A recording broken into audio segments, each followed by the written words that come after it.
season starts here, the Vancouver Boat Show.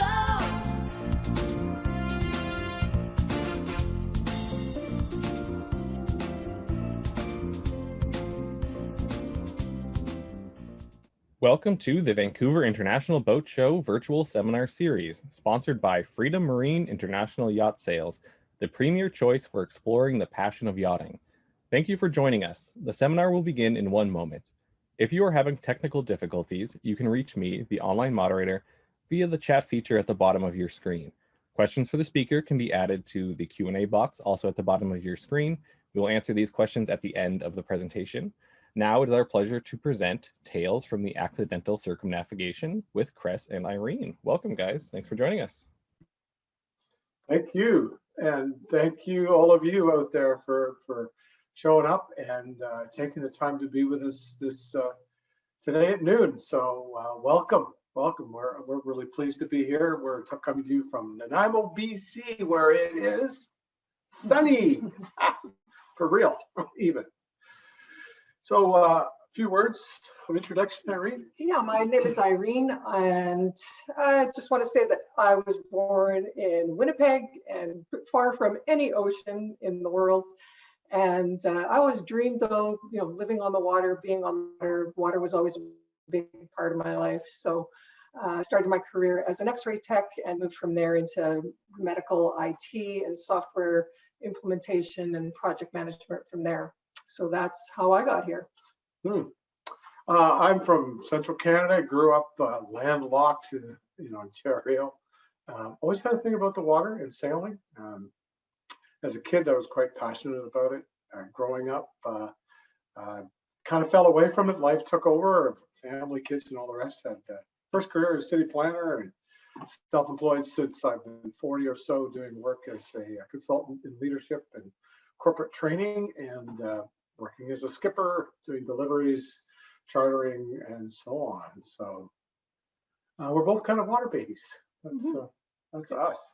So I want to give a shout out for Blue Water Cruising Association. They were enormously influential and helpful in getting us geared up and ready to go offshore on the first. For our first offshore passage. It was much appreciated. It's a great club. I want to recommend you to them. They're great. So giving a talk's a bit like going to sea. You're never sure what's going to happen. We've already got our way through one technical glitch. So with that introduction, are you ready to begin? We'll get started. All right, here we go.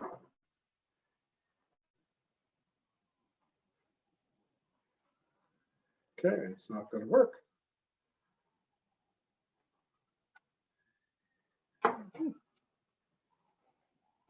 Can't seem to change slides. Why is that?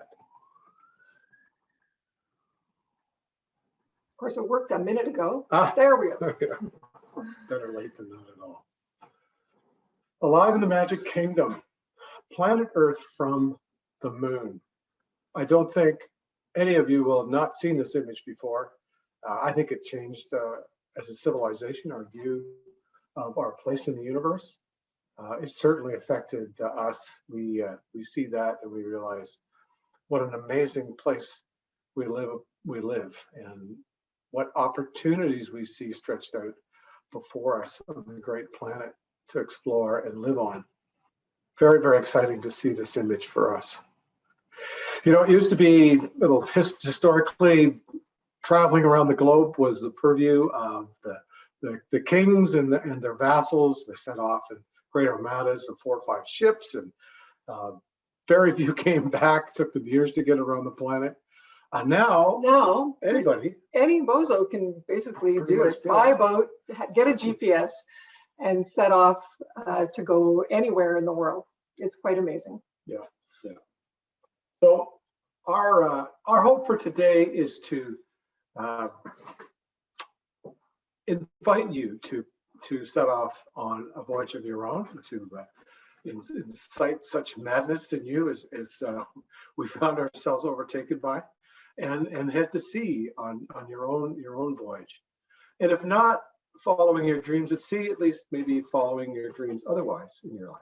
So that's what we're about today. We want to encourage you too to get out there and do this wonderful thing. So here we are in Vancouver. This is 2000, May 1st. This is our crew as we were leaving the dock in Vancouver. But unfortunately, we had to leave most of those people behind, and our family and friends. We left them behind on the dock, and we let go of the lines and started out on our planned trip to Australia. That was our first plan. Yeah, you got to know, to get here, we quit our jobs, we sold our house, we put everything we had into buying the boat. So we had the boat paid for, and we had $11,000, and that we figured was enough to get us to Australia. We weren't too sure what was going to happen after that. We figured the worst it would be is we'd sell the boat and come home and go back to what we left. So that was our plan. Let's get out of town and let's see how it goes. So we set off down the coast. It didn't go. So yeah, we headed off down the coast of California and did basically a one hop down the coast to a place called Dana Point, just north of San Diego.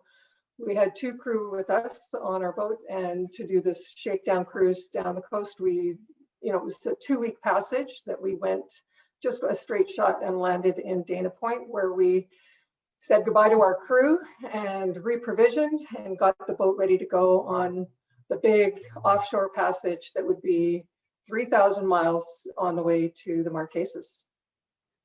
So fancy this.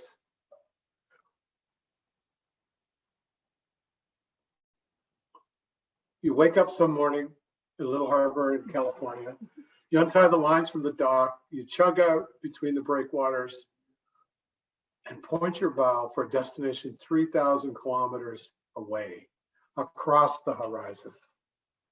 This photo is from that very morning when we left Dana Point, headed for the Marquesas.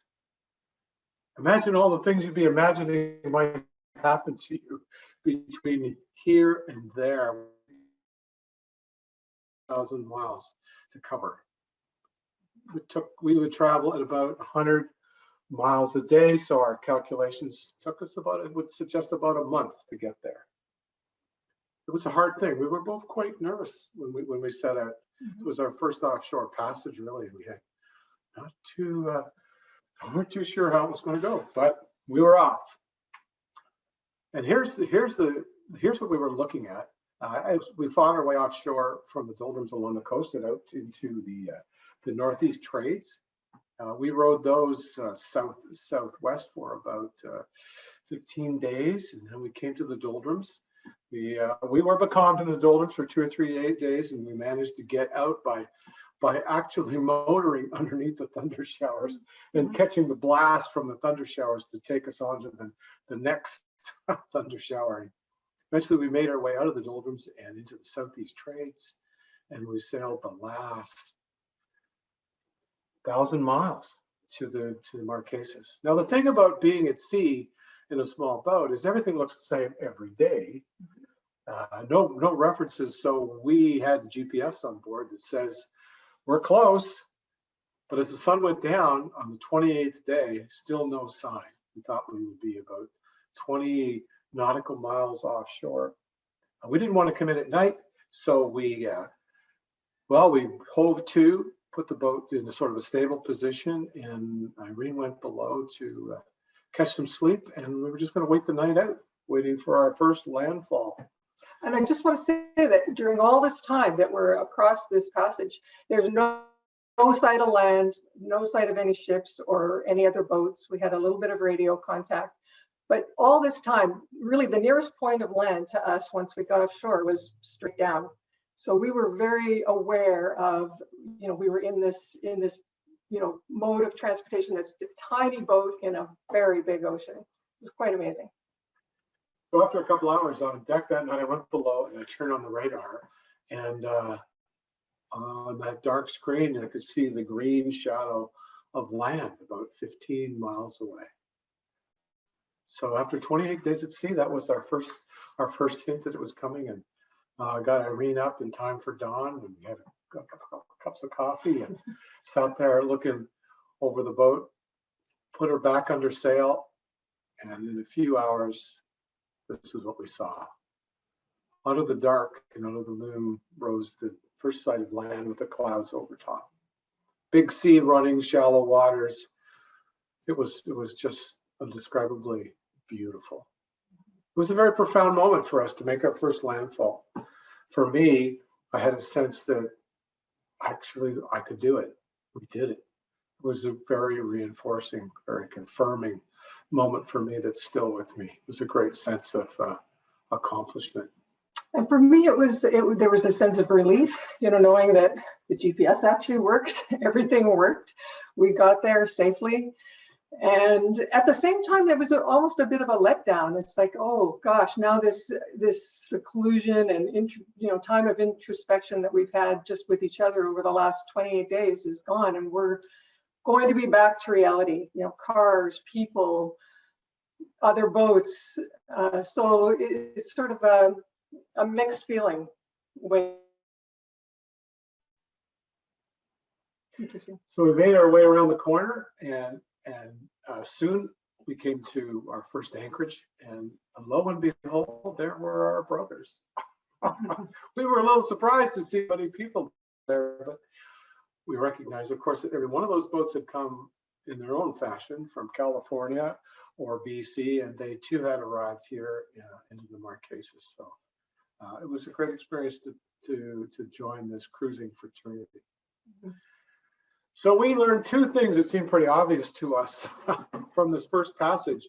The first was that, you make your dreams come true, you have to get off the dock. You got to leave. When we were getting ready to leave Vancouver, we never felt ready. We never felt we'd done all the homework. We didn't think that we knew all the things we needed to know. We didn't have any confidence that we could actually get there. We didn't feel ready, but we left anyway. Mm-hmm. And that seemed to be a fairly obvious but really important point, because I think we see in our lives many times we don't get off the dock and do the things we want to do because we're not sure how it's going to go. So we stay there waiting to feel sure. There's always 25 reasons why you can't do something, and only one good reason that you can do something. Yeah. And the second thing we learned is you can accomplish great things by moving in the same direction a little bit every day. I mean, we sailed 3,000 miles across the Pacific Ocean to our first destination, basically at jogging speed. Mm-hmm. Hard to believe, but so you can accomplish great things by focusing and making a little bit of progress every day.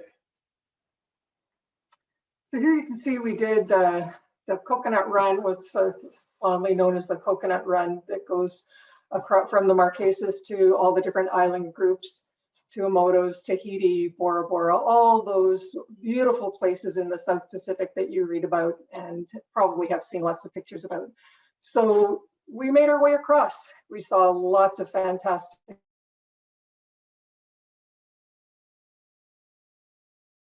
things, just beautiful water. In Bora Bora. This was Palmerston and the Cook Islands. The coral island of Niue, and of course the sandy beaches of Fiji, just as spectacular and gorgeous as they look. We in all of our travels, we never saw a place as grand again as the South Pacific. It is still pristine. It is still accessible and not overrun. It is just indescribably beautiful. Yeah. And still we managed to find some secluded anchorages, even though there were quite a few cruisers by this time. There were a lot of places you could go and hide for a few days just to get away from all the other people around. So we just had a magical time there. And all the way across wildlife. Here we had a chance in Tonga to get in the water with a pod of humpback whales. They allowed us to see them. We got in the water as a group, and they formed around us, and they circled us and blew a bubble net and entertained us, and then they just vanished. Mm-hmm. It was magic. So onward we go through to New Zealand and then Australia. You can just see the Opera House there. We sailed in and around that harbor and got chased out by the harbor patrol because we weren't actually supposed to be in that area. But we made it to Australia. That was our plan. That was our goal. We got there. We were, just like we predicted, almost out of money, and figured, what are we going to do next? You know, we got there. We had still lots of life left in us. Weren't ready to go home, but we had some choices to make. So we went to look for work. I found some contract work in the Philippines. Turned out to be somewhat hazardous work without the hazard pay. And I left Irene. I went to the Philippines, and Irene, I left her in Australia to her own devices. Yeah, so I put the boat up for sale and started looking for work in and around Australia. And I had one work buddy, a colleague that I had known from Toronto when I used to work there, who was living in Brisbane, and I went to visit him. And he just happened to know someone who knew someone who knew someone. And I managed to get in touch with a company that was actually based in Bangkok, Thailand, and interviewed with them. And I got a job based in Singapore, of all places. So when Crest was still in the Philippines, I headed off to Bangkok and Singapore. Never had been in Asia in my life, didn't know what to expect, but thought this is the time, if not now, when? So we went and we managed to meet up in Bangkok and then headed over to Singapore together. And it was actually exactly a year later, May 1st, 2006, that we landed in Singapore and started off on a new adventure there. It was like another passage, you know. We found ourselves really very quickly absorbed in new work there, new friends, new community, very fast-moving lifestyle, totally different culture, of course, the Chinese kind of culture, foreign to us largely. So for me to create a business there, I had to learn how to cope in a different culture and sell myself and deliver in a culture that in a way that worked. Big learning for me. I was working as the skipper of this large yacht on the right, this 90-foot trimaran. That was heaps of fun, cruising up and down between Singapore and Malaysia and Thailand. I wrote a book, Voyage of Uncommon Sense. And Irene was engaged in her work full-time, flying around Southeast Asia. Yeah, it turns out that Singapore was English speaking, but so the hospital, I was working in doing project management and software implementations in places all over Southeast Asia for this company I was working for. So we got to travel. We had a fabulous apartment. You know, we learned to dive. We explored. We started cooking and eating all the local food. It was amazing. We were there for 5 years in the end. We hadn't expected to be there for 5 years, but we ended up being there for 5 years. And here's the thing, we left Singapore or left Canada. We had no idea we would end up in Singapore. We had no idea we would be working there and living there and create such a life for ourselves. We learned that we could make our own way in the world just by stepping off the dock and getting on our boat and letting go of the outcome and working with what came our way. Which is very hard for me because I'm a planner. I like to know what's happening. So it's very hard to let go and just sort of go into the unknown. So I had to rely on Crest for that. Well, to take you into the unknown. Take me into the unknown, yeah.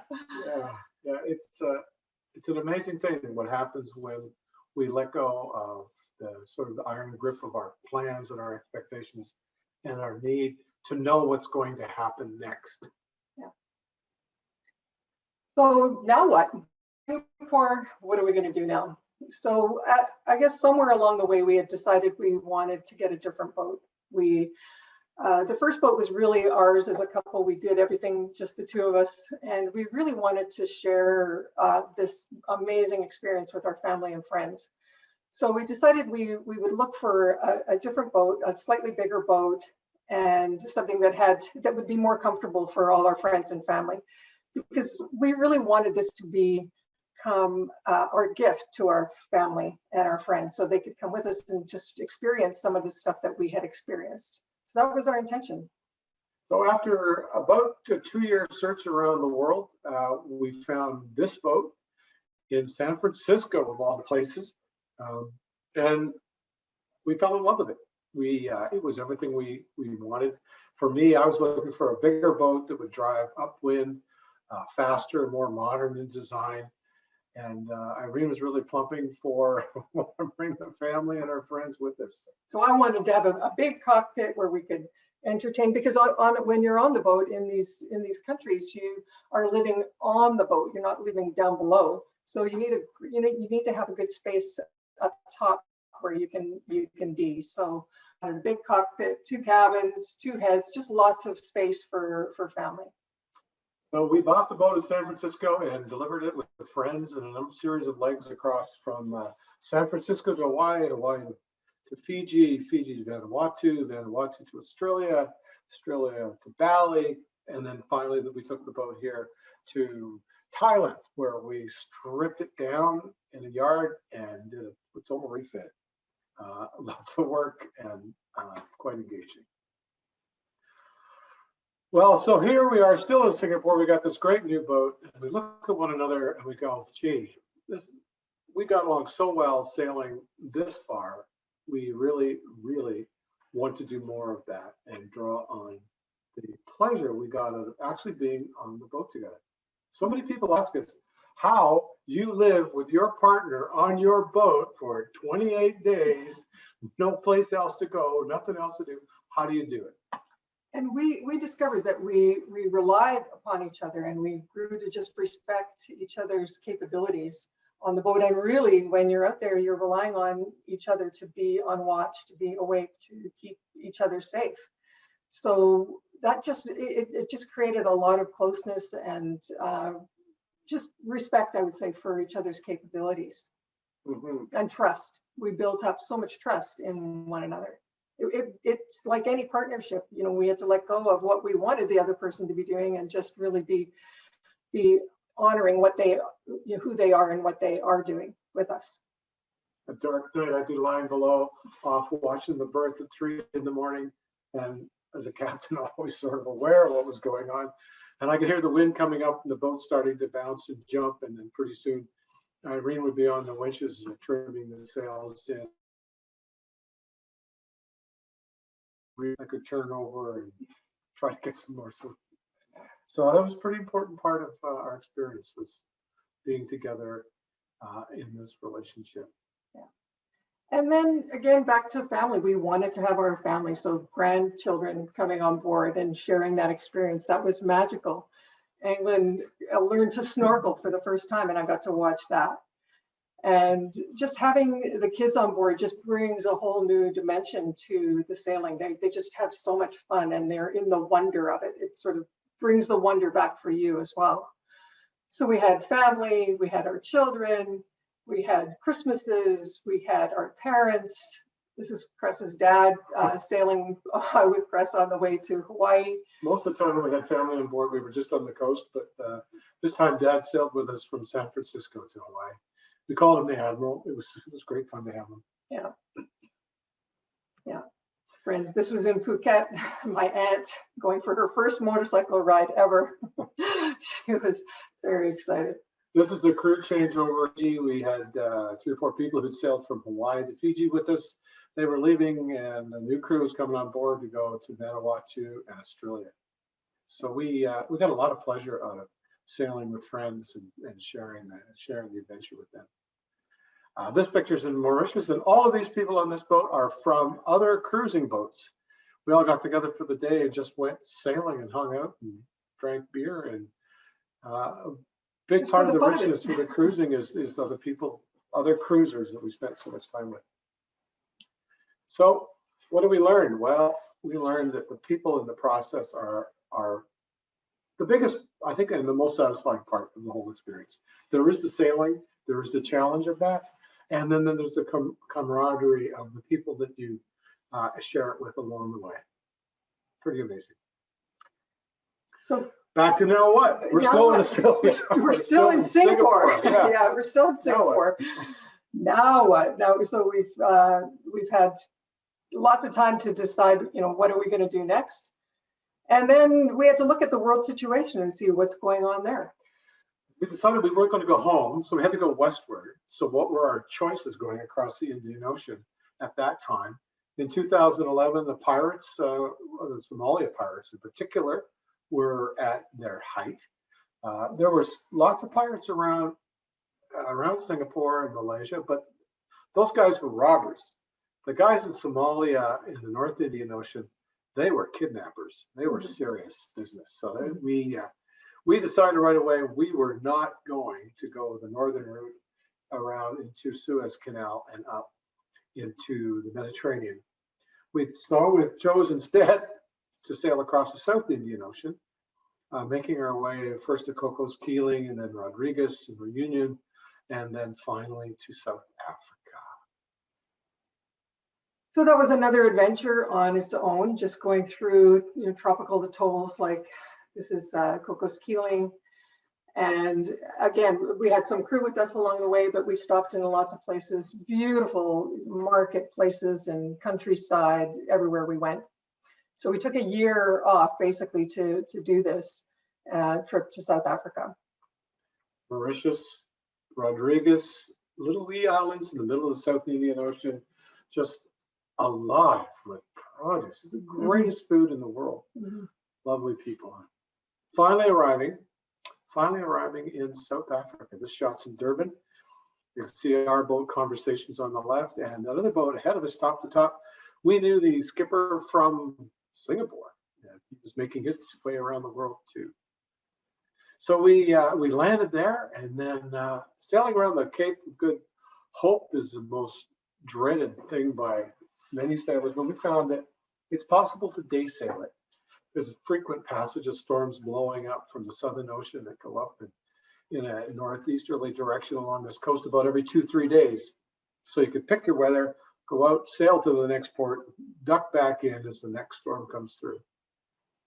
And while we're doing that, Yep, we stopped in Simonstown, is where we kept the boat just around the corner from Cape Town, and we started exploring South Africa, and at least that part of South Africa. And our goal was really to create something similar that we had done in Singapore, look for work and try to get established there. But first we toured around, did the parks. Of course, we had to sample some of the wine country and Cape Town, this was from Tabletop Mountain. So we dug in Cape Town. I started a business relationship with a small company. Irene was interviewing for a job, and we were starting to explore. We bought a car, and we really hoped to turn it into another Singapore, but we realized after a couple of months that despite it being one of the most soulful places that we'd ever been, the economy there was so bad, the political corruption was so bad, the vestiges of apartheid lived on, and the economic straitjacket that most non-white people live in South Africa. And so with a lot of sadness, we decided that it just made more sense for us to move on. Try again. Yeah, so we had our plan. We were going to stop in South Africa and try to recreate something, but we had to give up on that plan and change direction. So here we are again. Now what? Well, our choices were, well, we could head home now. It would have been an easy sail to Brazil from South Africa and then through the Caribbean and the Panama Canal and then home, but still not ready to go home. So we thought, well, let's see if we can find a new place to set up, to live and work and explore and play from in the Mediterranean. So there we went. We did the 8,500 nautical miles and arriving in Istanbul following summer. Well, to the south of Turkey. So at this point, there were two possible job opportunities for me. One was going to be in Qatar and one in Turkey. And we didn't know which one was going to come through. So we ended up just sailing to the Mediterranean, going through the Straits of Gibraltar, and all summer long we cruised the Mediterranean, not knowing what was going to happen. But of course, both jobs came through, and we decided on the one in Istanbul because that seemed to be the most exciting. I couldn't see myself actually working in Qatar for very long. So I signed a 2-year contract to work from Istanbul, and there we were. It was again, one of those things that just fell into place as we were moving along. We were just making progress, putting one foot in front of the other, and things fell into place. So we've had the pleasure of sailing across the Caribbean, across the Mediterranean. It was extraordinary. Istanbul and Turkey for me was harder because I don't speak Turkish, and it would take me a lot longer to learn to speak Turkish than we had. So, so I had some business contacts in China, and I went back and forth for 2 years between China and Istanbul and the boat in Marmaris. So when Irene could get away, we went cruising down the coast of Turkey out of Marmaris, and I went back and forth to China. Yeah, and we had lots of friends and family also come to Turkey because it's such a fabulous place to visit. And again, a great expat community. Yeah. Like Singapore, people from all over the world working there. That created a great social fabric to be a part of. The experience of being around the Turkish people and trying to work with the Turkish people, you create some great relationships with your colleagues. It's just such a wonderful way to experience yourself anew through what's reflected back in being in a culture, different culture. So by now we're about 8 years in from when we left Vancouver, and we're thinking, even though we're much closer to home, I remember my mom saying when we got to the Mediterranean, "Oh, you're almost home," because Europe feels like a home to her. And so she was just so relieved that we were already that much closer. Singapore and Asia was just too far away for everybody. So we felt it was getting to be time to start thinking about getting home. Our parents were getting older, and we needed to be there for them. Yeah, and I think in truth too, we were fatiguing from being so much out of our own culture and our own place. It's exciting, it's adventurous, but after 9 years, we're going, maybe we ought to go home for a break. Yeah. And furthermore, we were getting older, and we needed some sort of base to live the rest of our lives from, and we had to choose where we're going to move out of Canada and create a base somewhere, or were we going to come back to Canada and do that? And get reestablished, because that's what we would have to do. Yeah. So there we are again. Now what? So we figured what would be a good route would be to go through the Caribbean, spend the winter in the Caribbean, through the Panama Canal, then head towards the Galapagos, and then a big sail to Hawaii. And then from Hawaii, we could get back home to Vancouver. It goes by quickly in a breath, but that's a year's sailing. Right. And a year's absolutely wonderful cruising again, because we got to go through the Mediterranean one more time and see different places than we saw on the way in. We had another passage across the Atlantic, which was really sweet. We had some great people on board. And then we cruised down the chain of Windward Leeward Islands in the Caribbean, the ABC Islands, and then Panama. And then that big, long passage from the Galapagos Islands out to Hawaii, down the classical Clipper trade route, 4,000 miles. Long passage, but beautiful trade wind passage with warm winds and warm waters. Wow. So then we are back in Vancouver. After 10 years and 4 months, we ended up back where we started. So what was the takeaway from all that sailing and all of that experience? Well, the first was things opened up to us that we had never, ever imagined would happen. Our plans took us only as far as Australia with a small boat and limited funds. And we came home 10 years later with a lifetime of experiences, huge learning in sailing, a chance to work in different cultural settings, a whole new raft of friends, and a real personal sense of we can do this, we can do this, we can do anything that we put our minds to. Really important. So we proclaimed this as accidental circumnavigation. Was it an accident? Well, I think not. When I was a kid, my dad brought in a map of the world, and he put it on the wall by my bed. It pretty much looked like this map here. And he talked to me about Australia, and I said, Dad, you know, like that country is like upside down. What, are the people upside down? And he goes, well, actually they are, but it doesn't seem like they're upside down. When you get there. So I got kind of curious about Australia. And then I had this great passion for the water and for sailing and for voyaging, even though I grew up in Ontario as a kid. So I caught on to the literature of the days, and one of my favorite was this book by Hiscock, Voyaging Under Sail, famous early cruiser. Had this book still, and the cover's gone, but this was the cover. I stared and lusted after this boat for hours and hours and hours, dreaming that someday I would go to sea in my own boat and have some of the adventures that he had. One day I'm standing on the bow of Conversations 1 as we're sailing along in our first passage, and I look down. Oh my God,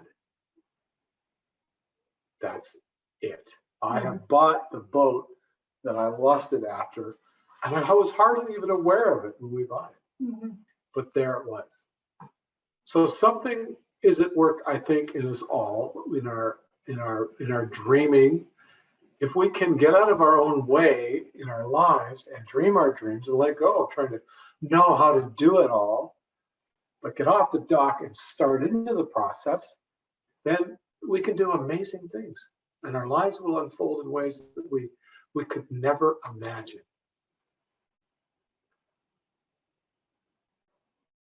So we all want to make the most of our time in the Magic Kingdom. How do we do that? One of the things that we heard so much of from our friends and colleagues before we left was, gee, I wish I could do what you're doing. Mm-hmm. And we would look at them and we would go, well, you can. You're just as wealthy as we are. You're probably braver and smarter. You can do anything you want to do. Why aren't you doing it? And as I said earlier, they had lots of reasons for it. So why were they making reasons not to be doing what they wanted to be doing? So I got really curious about that. And I wrote about that going across the South Pacific. And I realized after a while that from our experience, what we saw was once you make the choice to go, it's actually easy. The universe unfolds, things show up, you manage. Wonderful things happen, and sometimes hard things. But the hard part is actually making the choice to go in the first place.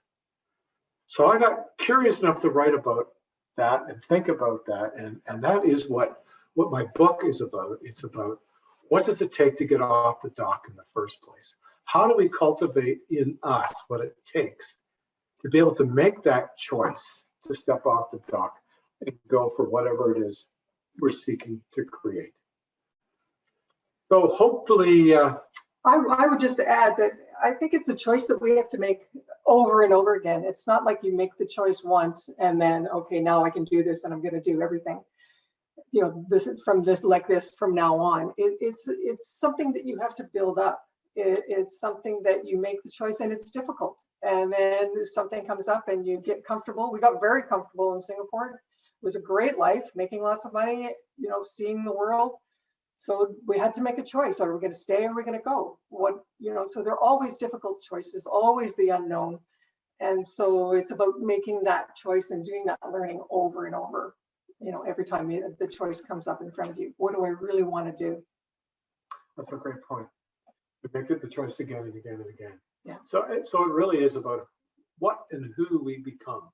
How do we cultivate in ourselves, and what qualities do we want to cultivate in ourselves so that we can live that way? Yeah. It's kind of on leaning into our lives and kind of living on the edge of our lives. Yep. Kind of like our partnership too. Yeah. Living on the edge. Living on the edge and keep learning again and again Another whole how to adventure. appreciate each other. Yeah. Yeah. It's been great. So we hope you've been inspired by our wee talk here. I'd love you to read my book. If you send me a e-transfer for $20 for the book and $5 for postage, I will email you a signed copy. You'll mail signed copy. Oh yeah, of course, I would mail. You'll get a hardcover. I can also email you a copy, but I think you'd rather have a hard copy. So I guess that's the end of our presentation now. We'd love to take some questions. All right, thanks very much. If anyone has any questions at home, be sure to drop them into the Q&A box at the bottom of your screen for our speakers. And I believe we have one here, if you guys want to take it away. Why did we go straight from Cape Town to St. Helena, not working our way up the coast of Africa? That's a great question, because God knows it would have been an easier sail to go that route. Longer, seasonally, we would have been season in the Caribbean because of the hurricane season and so on. But you know, there was another thing going on for us here too, is that we it's a considerable trouble and expense to buy a boat that would sail upwind. And I wanted to test that because I had never really set my teeth against a trade wind breeze and sailed upwind. So that passage was from St. Helena all the way to the Azores. Well, I guess the first 500 or 600 miles from the Azores, we were still in the southeast trades, not sailing upwind. But the last 2,000 miles, we were sailing upwind in full trade wind conditions, and it was character building. It was tough, but we learned how to cope with that. We learned how to cope. We didn't push the boat quite so hard. We hove to once just for a break because we got pretty tired. So we wanted to see if we could do that. Well, also we had left a little bit late in the season because we were staying in Cape Town thinking we might stay and work there. So by the time we left, it was, I think, February already. And so we had to choose a route that was going to get us to the Med by spring. Yeah. So, and we didn't know much about the west coast of Africa. And so we thought it would be just a more direct route to go straight to St. Helena and then beyond that. Thanks for the question. So what's next on our dream list is the next question. Well, we came home. Both my parents have passed away, and I was here for that. We built ourselves a home with great neighbors, which one of which is our studio audience that we're trying. We took the boat to Mexico, and we spent 2 winters going back and forth between Canada and Mexico, and enjoyed that a lot. COVID chased us out last March, and we've been here, and the boat's been there since. So next, we negotiated the sale of Conversations. We'll be headed back down there in September to deliver the boat back through the Panama Canal to New York City, and its new owner, who's a good friend of ours and one of the people that sailed with us, and he's going to take the boat around the world, which is what it's really made for. And that's all assuming that we get our vaccinations. I mean, our plans had to change because of COVID last year. Came back from Mexico early, not intending to. So we don't know. Yeah, well, I'm hopeful of sailing in the Global Sailing Challenge in 2023, which is a solo circumnavigation of the Southern Oceans. I know I should probably not put that out there. No kidding. But that's what's on the dream list. That's what's on the dream list. Yeah. Yeah. Next question.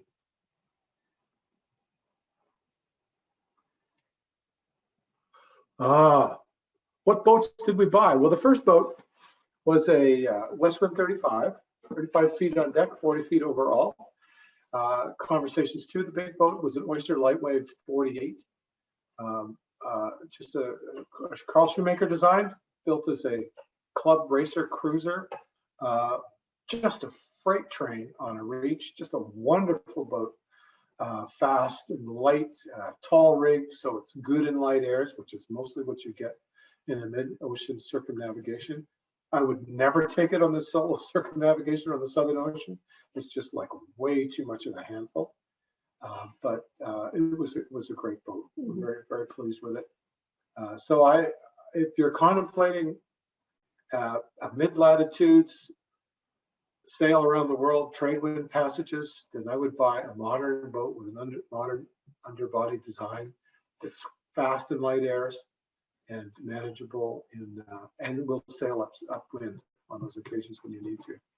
And since we came home to Vancouver and we're looking for something to do around here because our boat was in Mexico, we bought a small CS30 called Chit Chat, and it's here at the Nanaimo Yacht Club with us, and we're having fun with that, just local sailing around here until we can get back to Mexico. Hairy moments. What were your respective hairy moments? Oh my goodness. Yeah, see, he's lost all this. So. Yeah, lots. We had lots of scary moments. Were we ever in peril for our lives? Maybe not. But here's my philosophy about that whole thing of fear, is that courage is not the absence of fear, it's getting used to being afraid. And I learned on my first passage across the ocean that I could be pretty much afraid every day, but only for about 3 weeks. And after about 3 weeks, I got to the point where I stopped being afraid of being afraid and got used to just being afraid when I was afraid, and then otherwise letting go and going about the business that I was engaged in, sailing the boat. And I'm pretty much that way now too. Fear still is uncomfortable, but I'm not afraid of being afraid. And with that learning, we can do anything. Mm-hmm. So we had a close encounter with some shady-looking guys that might have been pirates. We had equipment failure in mid-ocean. We had a hurricane chasing us across from Hawaii to Vancouver. Our very last passage coming home to Vancouver, when we left Hawaii, it was sort of between storms, and all the storms go one direction and we were going the other direction. So we said, let's head out. We headed out, and that next hurricane turned towards us instead of away from us. And we were so shocked. It's like, well, we're in it now. We can't do anything about it. So we kept going and get out of it, and only had a tropical storm. That was a calculated risk. Yeah. We knew the boat. We'd sailed the boat around the world by this point. Mm-hmm. We knew what it could do. We knew we had 5 days to get clear and far enough north that even if it did follow us, it would blow itself out and just be a tropical storm.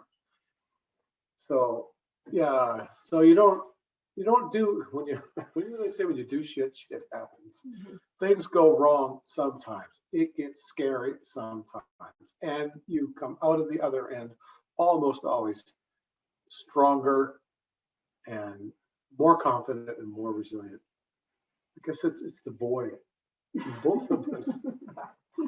I did it. I did it. Did you see that? So, any more questions?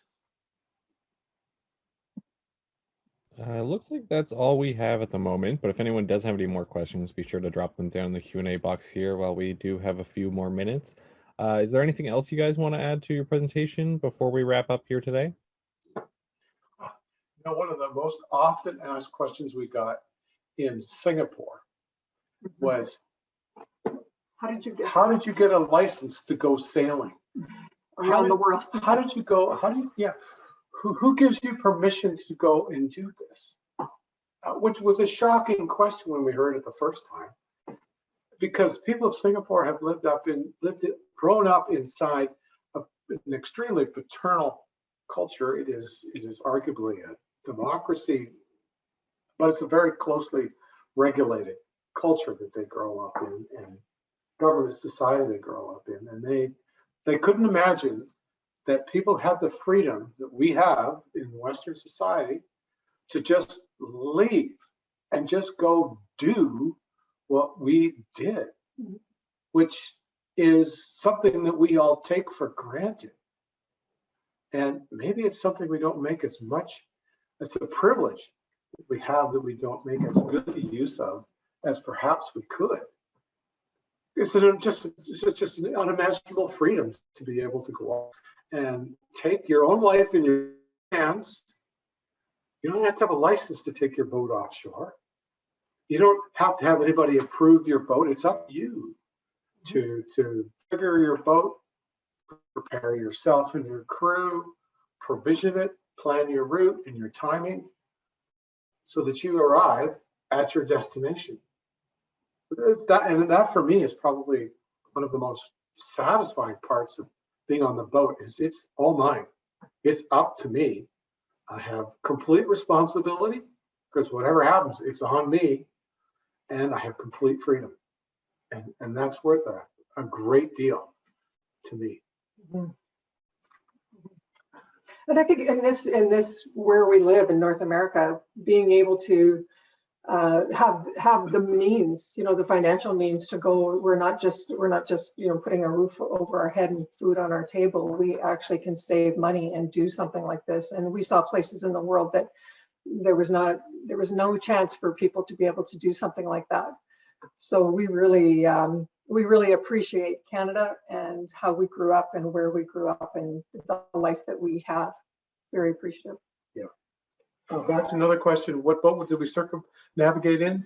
Well, we left in the Westwind 35, which we took to Australia, and we circumnavigated in the Oyster Lightwave 48. Other questions? Same question again. How big were the boats? Yeah. So, any last questions before we wrap it up? I think that might be it for now. Is there anything else you guys want to add before we go, or?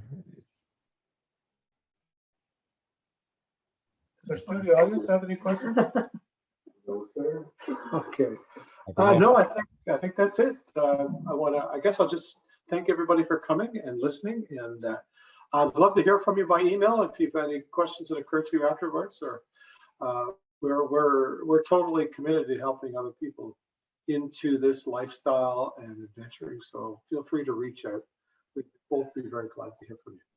Perfect. And people are also asking if you could remind us where to find your book.